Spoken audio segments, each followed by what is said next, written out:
चाहे वो मनोज पंडित सर का हो, चाहे प्रिंस पंडित सर का हो।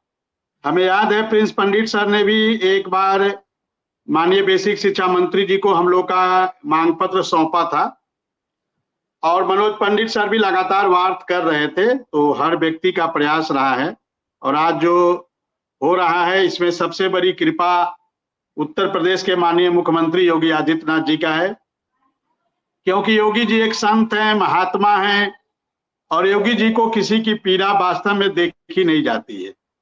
और इसीलिए योगी जी ने, माननीय मुख्यमंत्री जी ने बेसिक शिक्षा मंत्री जी को निर्देशित किया कि इन अनुदेशकों की समस्या को आप सुनिए, देखिए, समझिए और फिर हमें बताइए।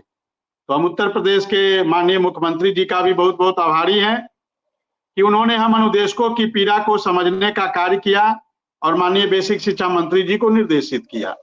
तो उत्तर प्रदेश की पूरी सरकार, उत्तर प्रदेश शासन के हम लोग आभारी हैं। उत्तर प्रदेश का 25,000 अनुदेशक परिवार बहुत बहुत आभारी रहेगा। माननीय मुख्यमंत्री जी का, माननीय बेसिक शिक्षा मंत्री जी का जिस प्रकार से उस दिन जिस शालीनता से, जिस सौम्यता से और जिस प्रकार से धैर्य पूर्वक सभी बातों को माननीय बेसिक शिक्षा मंत्री जी सुन रहे थे, उसको नोट कर रहे थे, तो कहीं ना कहीं माननीय बेसिक शिक्षा मंत्री जी हम लोग के प्रति संवेदनशील हैं, हम लोग को समझते हैं, हम लोग महसूस करते हैं और इसीलिए उन्होंने 8 अक्टूबर को हम लोग की बैठक की है। तो हम माननीय बेसिक शिक्षा मंत्री जी के भी आभारी हैं। अपने विभाग के प्रमुख सचिव आदरणीय सुंदरम सर के भी हम लोग बहुत बहुत आभारी हैं कि सुंदरम सर ने जिस प्रकार से हम लोगों की बातों को ऊपर पहुंचाने का कार्य किया, जिस प्रकार से हमारी पीड़ा को समझा। और 7 अगस्त को हमने देखा 1.5 घंटे लगभग माननीय आदरणीय सुंदरम सर से हम लोग की वार्ता हुई थी, 1.5 घंटे। और जो हमारी 11 सूत्री की मांग थी उस पे एक एक मुद्दे पे माननीय सुंदरम सर उसको बात कर रहे थे, देख रहे थे, समझ रहे थे। तो सुंदरम सर का भी बहुत बहुत आभारी है हम लोग सर। और अपने डीजी मैडम कंचन मैडम का भी हम लोग बहुत बहुत आभारी हैं कि मैडम का भी हम लोग को बहुत सहयोग रहा है, समर्थन रहा है।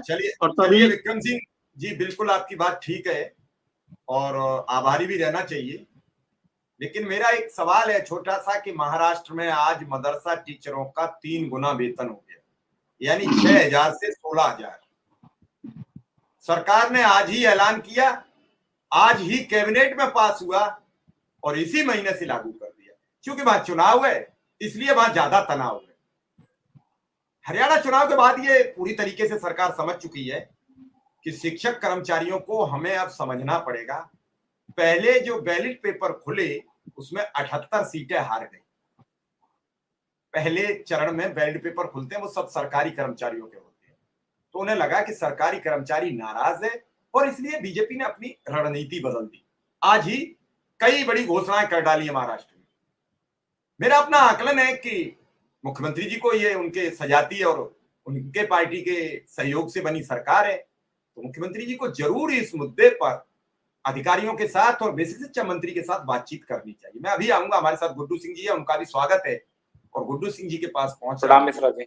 जी प्रणाम मिश्रा गुड्डू सिंह, ये एक अच्छी पहल है महाराष्ट्र सरकार की कि 3 गुना वेतन कर दिया। वो चाहे मदरसा टीचर हो या फिर उर्दू शिक्षक हो या फिर शिक्षा मित्र हो, ये जो संविदा शिक्षक है ये सब एक वैरायटी बना दी, 6,000 से लेके 10,000 तक।